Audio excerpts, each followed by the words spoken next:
The alarm clock's shrill buzz sliced through the quiet darkness of the bedroom. Curtis Benson groaned, his calloused hand smacking it silent. 5:15 a.m., same as always.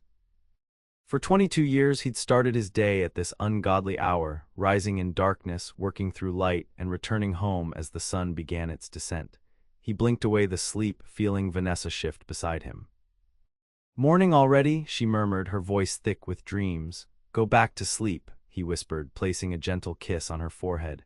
Curtis swung his legs over the edge of the bed, feeling the familiar ache in his lower back, the price of standing on concrete floors for decades. His toes curled against the cold hardwood as he shuffled to the bathroom. In the harsh fluorescent light, his reflection stared back, salt and pepper hair cropped short, crow's feet etched deeper than last year, the permanent furrow between his brows. 45 years old, 22 of them spent at National Cash Register, NCR as everyone called it. The company that built Dayton, the company that was Dayton. The morning ritual never varied: shower, shave. Coffee brewing while he dressed, lunch packed by Vanessa the night before, the familiar weight of his NCR employee badge sliding into his shirt pocket, the worn leather wallet in his back pocket. His father's watch on his wrist, the retirement gift NCR had given the old man after 40 years of service.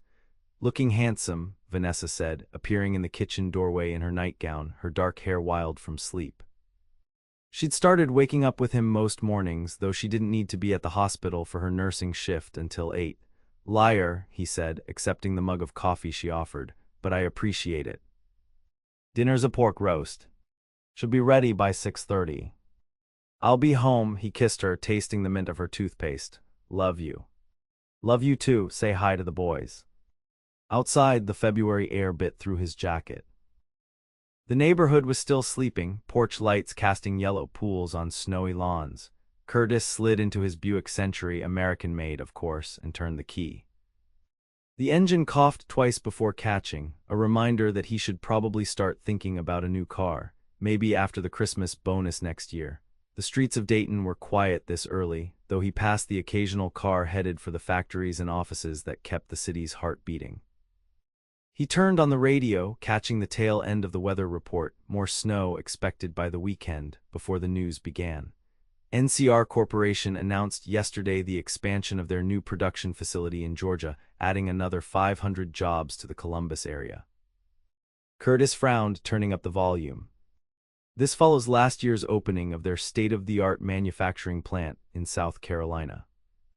When asked about the implications for the company's historic Dayton operations, spokesperson Jennifer Halloway stated that NCR remains committed to its Ohio workforce, but continues to modernize operations across multiple locations. The radio host moved on to other news, but Curtis's mind lingered on the announcement. There had been rumors circulating for months, little things like delayed equipment upgrades and unfilled positions, but nothing concrete, nothing to truly worry about. NCR and Dayton were inseparable, had been since 1884 when John Patterson bought the small cash register company and transformed it into an empire. During World War II, they'd built airplane engines and code-breaking machines. In the 1970s, they'd pioneered electronic terminals. Now they made ATMs and point-of-sale systems. They'd always adapted, always stayed. The looming silhouette of Factory 7 appeared ahead, its brick facade and tall windows a testament to early 20th century industrial architecture. The newer buildings beside it, added in the 60s and 70s, were utilitarian blocks of concrete and steel. Curtis pulled into his usual spot in the employee lot, noting that Phil's truck was already there. Always first in, last out, that was Phil. Inside, the factory hummed with the comforting symphony of American manufacturing. Conveyor belts whirring, pneumatic tools hissing, the clatter of components being assembled. The smell was distinctive, a mixture of machine oil, warm electronics, and coffee from the break room. Curtis waved to Hank at the security desk and made his way to his locker. "Morning, Benson," said Darrell Jackson, already changing into his work boots. "Morning. Heard that piece on the radio about the Georgia plant." Darrell snorted. "Yeah, 500 jobs down there while they keep telling us to tighten our belts up here." "It's just expansion," Curtis said, but his voice lacked conviction. "New markets." "You keep telling yourself that." Darrell slammed his locker shut. My cousin works in accounting, says they've been quietly moving money around for months, not hiring replacements when people retire. There's always rumors, Curtis replied, pulling on his blue work shirt with the NCR logo embroidered over the pocket.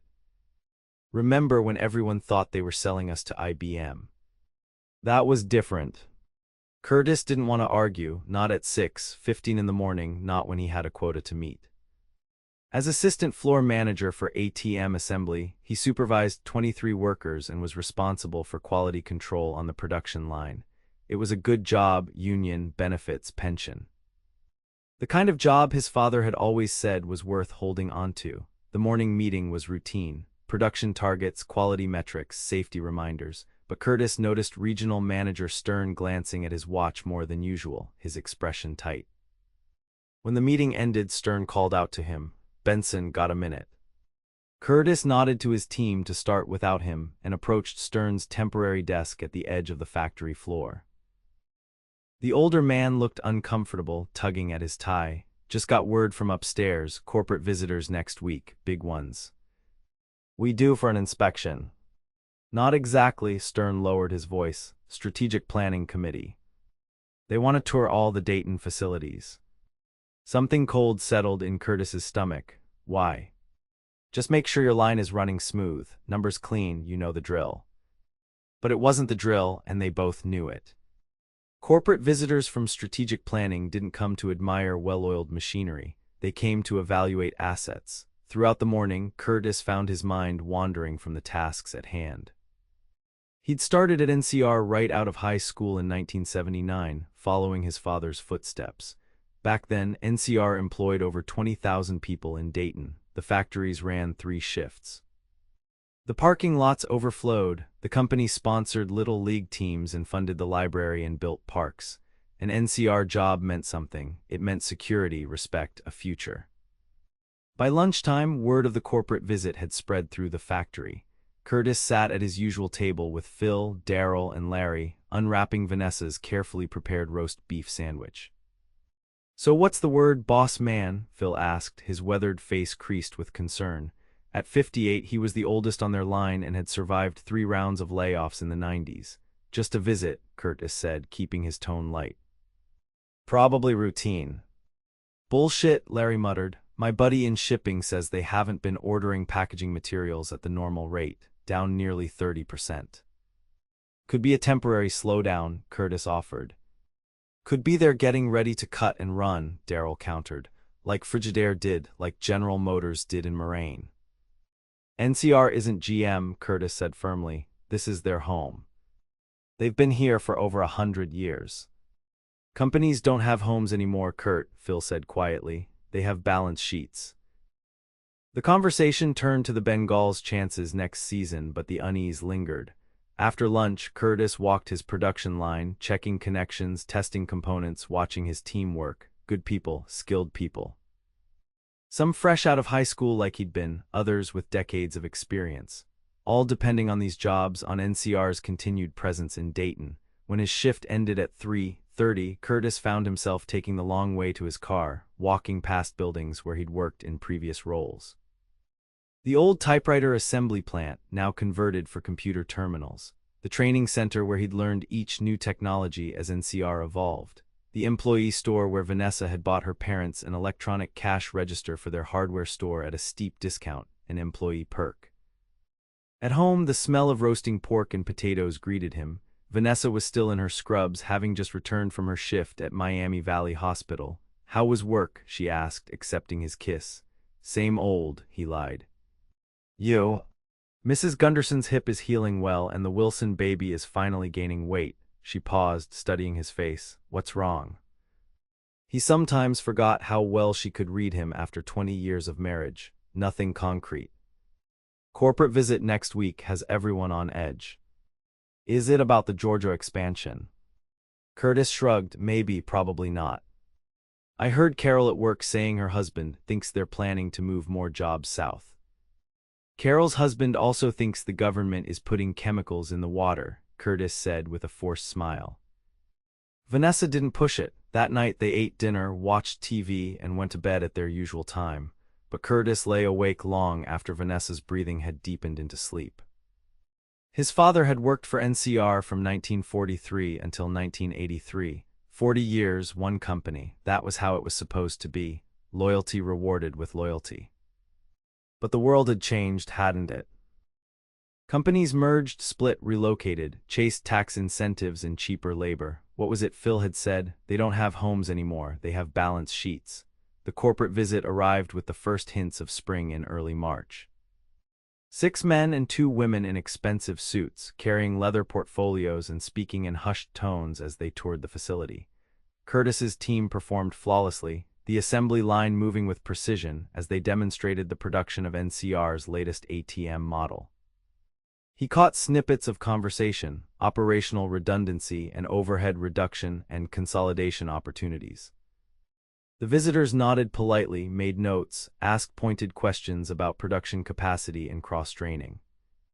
None of them mentioned Dayton, its history with the company, or the thousands of families that depended on these jobs. They viewed the factory as numbers on a spreadsheet, not as a living organism tied to the community around it. That evening, Curtis stopped by his parents' house for dinner, something he did every other Thursday. His father, Robert, was 80 and slowing down but still sharp as ever. They sat on the back porch after the meal, watching the sunset paint the sky in brilliant oranges and pinks. "Had some suits from corporate today," Curtis said, nursing a beer. His father nodded slowly. "Checking the books, are they?" "Feels that way." Robert Benson had been a machinist, then a line supervisor, finally retiring as a production manager.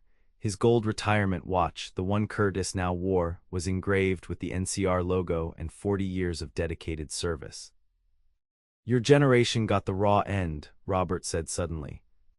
"My father worked for the railroad, I worked for NCR, we knew where we stood, you folks. The rules changed on you." "They're not going to close Dayton operations," Curtis said. "Too much history." His father smiled sadly. "History doesn't pay dividends, son." 2 weeks after the corporate visit, Curtis was called to a meeting in the administrative building. The conference room held a dozen managers from various departments, all wearing the same expression of controlled worry. Regional Director Stern introduced William Hayes, a vice president from corporate headquarters, now located in New York. Hayes didn't waste time. "As part of our ongoing strategic realignment, NCR will be consolidating manufacturing operations over the next 18 months. Production currently handled in Dayton will be transitioned to our newer facilities in Georgia and South Carolina, with some specialized component manufacturing moving to Singapore and Mexico." The words hit Curtis like physical blows. Consolidating, transitioned, he heard someone inhale sharply. "What about the Dayton workforce?" asked Linda from Human Resources. "We'll be offering relocation packages to key personnel. Others will receive severance based on years of service. The transition will be phased, with the first departments winding down operations in approximately 6 months." "How many positions will remain in Dayton?" Curtis found himself asking. Hayes shuffled through his papers. "Corporate headquarters will maintain a presence here for the foreseeable future. Approximately 1,200 positions, primarily in research and development, some in administration. From 20,000 to 1,200. A 94% reduction from NCR's peak employment in Dayton. The employees need to hear this from us, not the news," Linda said, her voice tight with emotion. "Announcement packages are being prepared," Hayes replied. "You'll be briefed on talking points before the general announcement next week." The meeting continued, but Curtis barely heard it. His mind was racing ahead, calculating timelines, severance possibilities, job prospects. At 45, with a high school education and skills specific to NCR systems, what were his options? The manufacturing sector in Dayton had been shrinking for years. Delphi Automotive, just down the road, had slashed jobs. General Motors' Moraine assembly plant was rumored to be on the chopping block. Where did that leave men like him? Men who'd believed the promise that loyalty and hard work guaranteed security. When the meeting ended, Curtis found himself walking aimlessly through the factory complex. The afternoon shift was in full swing, workers focused on their tasks, unaware that their livelihoods were about to be upended. He passed the wall of historic photographs near the main entrance. John Patterson with his first mechanical cash register, NCR workers building aircraft parts during World War II, the company's centennial celebration in 1984. 100 years of history, of innovation, of community, soon to be nothing but memories and abandoned buildings. He called Vanessa from his office. They're moving production south, he said without preamble. Closing most of the Dayton operations. A pause when, starting in 6 months, phased over a year and a half. Another pause, will they offer you a position down there? They mentioned relocation for key personnel. I don't know if that includes me. If it does, would you want to go? Curtis hadn't considered that possibility. Leave Dayton, the city where he'd been born, where his parents and siblings lived, where he and Vanessa had built their life. I don't know, he admitted. Would you? I go where you go, she said simply, but let's not get ahead of ourselves. Come home and we'll talk. The official announcement came the following Tuesday. NCR would be strategically realigning its operational footprint to enhance competitive positioning in the global marketplace. The corporate doublespeak couldn't disguise the brutal reality. After 125 years, NCR was abandoning Dayton. The reaction was immediate and visceral. Local news stations set up outside the factory gates. The Dayton Daily News ran a front-page story with the headline, NCR Exodus, 1,350 jobs to leave Dayton. The mayor called for emergency meetings with company executives. Union representatives demanded better severance packages, but amidst the public outcry, Curtis observed something quieter and more profound, the changing atmosphere inside the factory walls. People who had worked side by side for decades now eyed each other as potential competitors for the few relocation spots. Absenteeism increased, quality metrics slipped. The once proud NCR workforce began to fragment under the weight of uncertainty. Heard you might be on the relocation list, Phil said during their lunch break one day in April. Line manager with your quality numbers, they'd be stupid not to take you south. Curtis shrugged, nothing official yet. You'd go? Darryl asked, surprise evident in his voice. I've got a mortgage. College tuition for Amy coming up in 2 years. Curtis's daughter was a sophomore in high school, already talking about pre-med programs. Can't afford principals. Dayton's not dead, Larry insisted. There's other work. Like what? Phil challenged. Name one factory hiring men our age at our pay grade. No one answered. May brought the first concrete signs of the coming dissolution. Equipment from Building 3 was packed and shipped to Georgia. The third shift was eliminated entirely.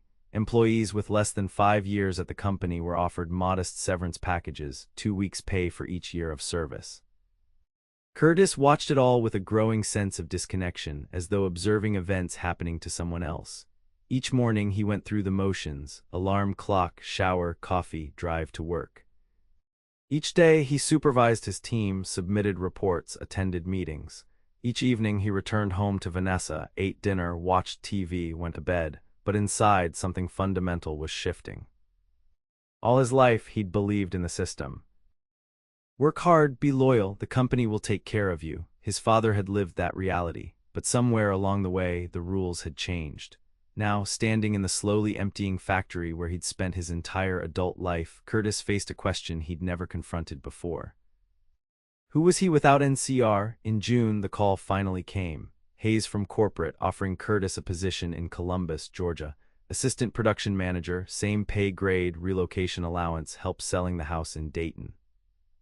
The new facility was state-of-the-art, Hayes emphasized. Growth opportunity, future-focused. I'll need to discuss it with my wife, Curtis said. Of course, we'll need your answer by the end of next week. That night, he and Vanessa sat on their back deck, watching fireflies rise from the lawn as twilight deepened. I could find nursing work anywhere, she said. Hospitals always need experienced RNs. Your family's all here, your mother needs you close by. She's not invalid, she could visit. Vanessa reached for his hand. What do you want, Curtis? The question caught him off guard. What did he want? For 22 years, what he'd wanted was simple: to do his job well, to provide for his family, to earn his retirement like his father before him. He'd never considered alternatives because he'd never needed to. I don't know, he admitted. Moving to Georgia feels like I'm betraying something, but staying means starting over at 45. Either way, we're starting over, Vanessa pointed out. The question is where and doing what. The next day, Curtis took a detour on his way to work, driving through downtown Dayton. The city had already been struggling before NCR's announcement: empty storefronts, reduced hours at the public library, potholes that went unfilled. Now, with the prospect of losing its largest private employer, an atmosphere of defeat seemed to hang over the streets. He passed Patterson Boulevard, named for NCR's founder. Past the University of Dayton, where NCR had funded research projects and hired graduates. Past neighborhoods where generations of factory workers had bought homes, raised families, built lives on the promise of industrial stability. At work, Curtis found himself observing his team with new eyes. Dave, 24, newly married, first child on the way. What would he do when the factory closed? Helen, 52, single mother, 2 kids in college. Where would she go? Phil, approaching 60, too young to retire, too old to start fresh. What options did he have? The exodus had already begun. 3 engineers from research and development had accepted positions with a tech firm in Austin. The head of procurement had taken early retirement. The human resources team was half its previous size. And the factory floor, once bustling with 3 shifts of workers, now operated at reduced capacity, the gaps in the production line covered by temp workers or eliminated entirely. Curtis found himself in his father's backyard again, helping with weekend yard work. As they raked spring leaves, Robert brought up the Georgia offer. Vanessa tells me you're still on the fence. Curtis leaned on his rake. Did she ask you to talk to me? No, but I've got thoughts all the same. Robert lowered himself to the garden bench, knees creaking. When I started at NCR, the deal was simple. They needed workers, we needed jobs. Both sides understood the bargain. And now they don't need Dayton anymore. They can make cash registers and computers anywhere. The question is, does Dayton need NCR? Curtis frowned. Of course it does. Thousands of jobs. I'm not talking about the jobs, I'm talking about what we built here. The neighborhoods, the schools, the community. That was never just NCR. That was us, the people who lived and worked here. Not much community left when the paychecks stop. Robert shook his head. That's where you're wrong, son. The paychecks were never the most important part. The conversation lingered with Curtis as the deadline for his decision approached. Each day at the factory felt increasingly surreal, like actors performing on a stage scheduled for demolition. Yet people still came to work, still met quotas, still took pride in the products they built. One afternoon, Curtis found himself in the company museum tucked away in the administrative building's lobby. Glass cases displayed cash registers from every era, ornate brass machines from the 1890s, streamlined models from the Art Deco period, the first electronic registers from the 1970s. Photographs showed NCR workers through the decades. Men in suits and ties operating punch card machines, women in factory coveralls during World War II, engineers clustered around early computers in the 1960s. Quite a legacy, isn't it? Curtis turned to find Regional Director Stern beside him, gazing at the displays. They'll move all this to Georgia too. Stern shrugged. Some of it maybe. Most will probably end up in storage. He paused. Heard you got an offer. Word travels fast. Smaller company these days. Stern studied a photograph of NCR's founding executives. You know, I grew up in Oakwood. My grandfather worked here during the Depression. Said John Patterson kept people on payroll making furniture for schools when there weren't enough orders for cash registers. Kept the whole city afloat. Different times, Curtis said. Different values, Stern corrected. I've been with NCR 30 years, moving to Atlanta when headquarters relocated in 2009. Now they want me in Georgia. At some point, you have to ask yourself, am I following a company or am I following a paycheck? Before Curtis could respond, Stern continued. The Baum brothers are starting something new, tech company focused on retail systems. Looking for people who understand both the hardware and software sides. People with manufacturing experience.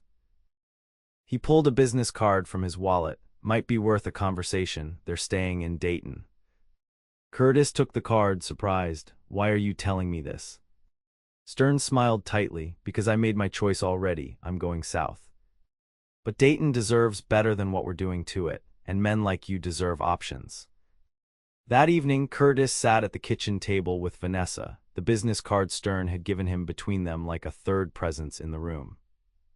So they're starting a company that basically competes with NCR, Vanessa asked. Point-of-sale systems, retail technology, similar market, different approach. Curtis turned the card over in his fingers. Smaller, riskier. But here, in Dayton. Yes. Vanessa was quiet for a moment, and the Georgia offer. Secure, known quantity, but it's not ours, Van. We'd be starting over somewhere that has no connection to us. Sometimes that's not the worst thing, she pointed out. Fresh start. Curtis looked around their kitchen, the walls they'd painted together, the height marks on the doorframe tracking Amy's growth, the window that faced his mother's lilac bush transplanted when they'd bought the house. This home, this city. These connections, I used to think my value was in what I did, he said slowly. Production numbers, quality metrics, years of service. But watching NCR pull up stakes, seeing how easily they can discard decades of history. It makes me wonder if I've been measuring the wrong things. What do you mean? Dad said something that stuck with me. The paychecks were never the most important part. I think he meant the community we built, the relationships, the shared history, the sense of belonging somewhere. That's not something you can pack up and move to Georgia. Vanessa reached across the table and took his hand. So what are you saying? I'm saying maybe loyalty shouldn't just be to a company. Maybe it should be to a place, to people. To ourselves. The next morning, Curtis called the number on the business card. The following week, he met with the Baum brothers in their small office space downtown, a far cry from NCR's sprawling campus. They talked about their vision. Agile retail systems designed for small to medium businesses, developed and manufactured locally, with an emphasis on customer service that the big corporations couldn't match. They needed someone who understood production, who could help build their manufacturing operation from the ground up. The salary was 15% less than what he made at NCR. The benefits were modest. There was no guarantee of success. But as Curtis listened to them talk about investing in Dayton when others were leaving, about creating jobs that couldn't be easily outsourced, about building something with roots in the community, he felt something he hadn't experienced in months.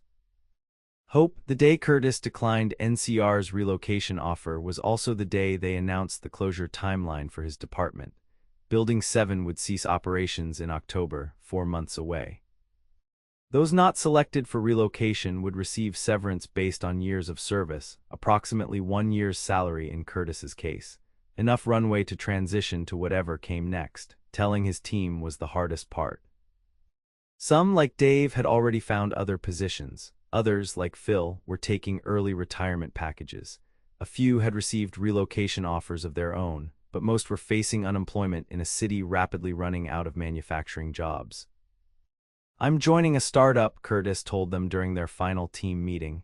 Baum Systems, they're looking for experienced production people. If you're interested, get me your resume. A startup, Phil looked skeptical. At our age, we know things these young tech guys don't, Curtis replied. We know how to build things that last. The months that followed blurred together. Curtis split his time between winding down operations at NCR and helping the Baum brothers set up their production facility in a renovated warehouse that had once housed a printing company. The contrast was stark, from NCR's massive, specialized assembly lines to Baum's modest, flexible workstations, from a century of corporate structure to the organized chaos of a startup. September brought moving trucks to the NCR campus, equipment dismantled, records boxed, personnel reassigned or dismissed, the museum displays carefully packed for shipment to Georgia. With each passing day, the once vibrant factory complex grew quieter, emptier. Curtis's last day at NCR fell on a Friday in early October, nearly 23 years to the day since he'd first walked through those doors as a fresh-faced 18-year-old. He cleaned out his locker, turned in his badge, and signed the final paperwork. As he walked to his car, he paused to look back at Building 7, its windows reflecting the autumn sunset in blazing orange. Hell of a thing, isn't it? Phil stood nearby, also gazing at the building. End of an era, Curtis agreed. You know what bugs me the most, Phil said. All that knowledge walking out the door, decades of experience. Things you can't put in a manual or teach in a training session, just gone. Curtis nodded, unless we take it somewhere else. Your startup guy's hiring old-timers like me. Come by Monday. We'll talk. The following Monday, Curtis arrived at Baum Systems for his first official day. The renovated warehouse was a work in progress, exposed brick walls, industrial lighting, workstations being assembled. A dozen former NCR employees had already signed on, with more expressing interest. The average age was 47, a stark contrast to the typical tech startup. Michael Baum greeted him at the door. Ready to build something new, Benson. Ready to build something that stays, Curtis replied. Over the coming months, Curtis watched Dayton absorb the shock of NCR's departure. The economic impact was significant, not just the lost jobs but the ripple effects on restaurants, retailers, service providers. The NCR campus stood largely empty, a monument to corporate abandonment. For many, it confirmed what they'd long suspected, that the era of American manufacturing supremacy was over, that cities like Dayton were relics of a bygone industrial age. But Curtis also witnessed something unexpected, innovation emerging from necessity, former NCR engineers starting consulting firms, ex-factory workers retraining for healthcare and technology roles. The University of Dayton expanding its entrepreneurship program, small businesses moving into spaces once occupied by corporate giants. Baum Systems grew steadily, securing contracts with regional retailers, developing partnerships with local suppliers, hiring more former NCR employees. They couldn't replace the thousands of jobs lost, but they created dozens, then hundreds. And unlike NCR, their commitment to Dayton was unwavering, written into their business plan, built into their identity. 2 years after NCR's exodus, Curtis stood on the loading dock of Baum's expanded facility, watching their first major shipment of point-of-sale systems being loaded for distribution. Beside him stood Phil, now the company's quality control manager, and Vanessa, who had joined the firm part-time handling employee health benefits while maintaining her hospital position. Didn't think I'd see another production line in Dayton, Phil admitted. Figured my next job would be greeting at Walmart if I was lucky. We're not NCR, Curtis said. Never will be in terms of size. Thank God for that, Vanessa interjected. I like knowing every employee's name. We're building something different, Curtis continued. Something that can't be packed up and shipped south because its value isn't just in the product. It's in the people, the place, the connection.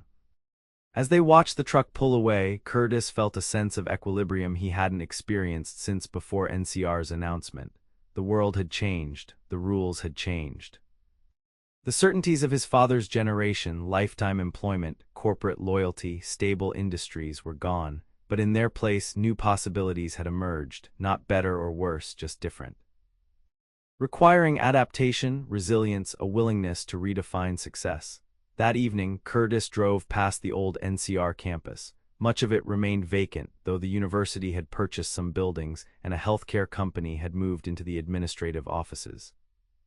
The factory where he'd spent most of his working life was dark, its massive production floors silent, yet he felt no bitterness. The company that had employed him for 23 years, that had employed his father for 40, was following the logic of its time: profit margins, shareholder value, global competitiveness. Curtis had followed a different logic: community, continuity, something harder to quantify but no less valuable. He thought of his daughter Amy, now studying pre-med at Ohio State. She would never know the security of his father's era, nor the disillusionment of his own. Her generation would forge different relationships with work, with place, with identity. They would face their own challenges: technological disruption, economic uncertainty, environmental change. But they would also have opportunities unimaginable to previous generations. As Curtis pulled away from the abandoned factory complex, he realized that the most valuable thing NCR had given him wasn't the paycheck or the benefits or even the skills. It was the understanding, hard-won through loss, that worth wasn't measured in production quotas or years of service. That loyalty was meaningful only when reciprocal. That adaptation wasn't betrayal but survival. The sun was setting as he drove home, painting Dayton's skyline in fading gold.